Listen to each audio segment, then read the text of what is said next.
ঝিনেদা জেলার বর্তমান যে এমপি আলী আজম আবু বক্কর সাহেব কি বলে সবাই একটু শুনুন। বেগম রুমিন ফারহানা ব্রাহ্মণবাড়িয়া ২ তার এলাকায় ঘরে ঘরে গ্যাস সংযোগ করার জন্য প্রস্তাব করেছেন। এই প্রস্তাবের সাথে আমি সম্পূর্ণ একমত।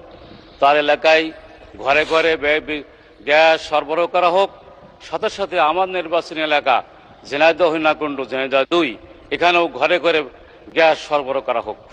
সংসদ সদস্য আক্তার হোসেন রংপুর ৪ সিদ্ধান্ত প্রস্তাবটি উত্থাপন করেছেন যে রংপুর জেলার কাউনিয়া ও পীরগাছা রেল স্টেশনের আধুনিকায়ন সহ উত্তরবঙ্গের সাথে ঢাকার দূরত্ব কমাতে সরাসরি ব্রডগেজ রেলপথ নির্মাণ করা হোক। এই প্রস্তাবের সাথে পূর্ণ সমর্থন জ্ঞাপন করছি। সাথে সাথে আমার নির্বাচনী এলাকা ঝিনাইদহ জেলা, ঝিনাইদহ শহরে রেলপথ আসলে নেই। তা আশেপাশে মাগুরা পর্যন্ত এসেছে, কালীগঞ্জ উপজেলা পর্যন্ত এসেছে। যে কোনো জায়গা থেকে হোক অতি দ্রুত ঝিনাইদহ শহরকে রেলপথের আওতাভুক্ত করা হোক। মাননীয় স্পিকার, আপনাকে ধন্যবাদ।